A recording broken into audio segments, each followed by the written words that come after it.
Good day, ladies and gentlemen, members of the media, and all Ghanaians joining us.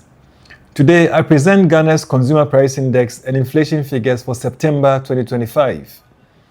These are more than numbers. They shape the cost of living for households, guide the choices of businesses, and inform the decisions government makes for our economy.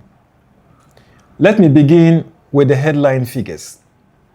In September, inflation stood at 9.4%, down from 11.5% in August, and far below the 23.8% we recorded in December last year.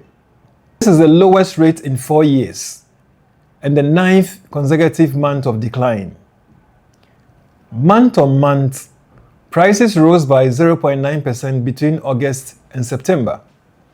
This means prices are still edging upward, but at a much slower pace than before. Let's break this down further. Food inflation dropped to 11%, down from 14.8% in August. This is important because food takes up the largest share of household spending. Non-food inflation also eased, now at 8.2% compared to 8.7% last month. Looking at goods and services, inflation for goods slowed to 11.2%, down from 13.9% in August, while services eased to 4.8%, down from 5.4% in August. Since goods make up nearly 3/4 of the basket, this decline provides real relief to households. By origin, locally produced goods remain more expensive than imports. Local inflation stood at 10.1%, down from 12.2% in August, while imported goods fell more sharply to 7.4% from 9.5% in August. The stronger cedi and lower global prices could be driving the easing import costs, while domestic supply challenges could be influencing the relatively higher inflation for local items. Inflation is not the same across the country.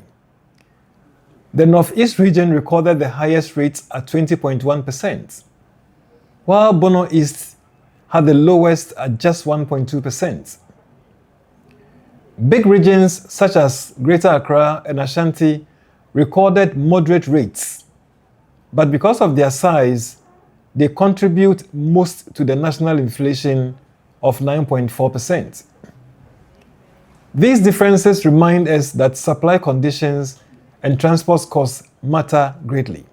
What is driving inflation today?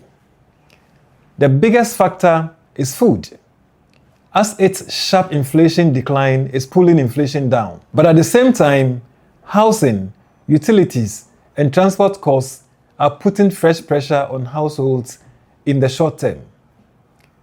This mixed picture means we must stay vigilant. In closing, here are 3 recommendations.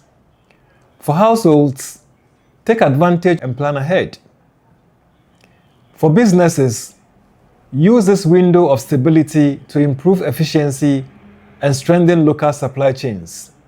For government, protect the progress by staying the course on fiscal consolidation, keeping food affordable, fixing supply bottlenecks, and tackling regional disparities. The message is clear. Ghana is making real progress, but sustaining it will require effort from all of us. Thank you very much.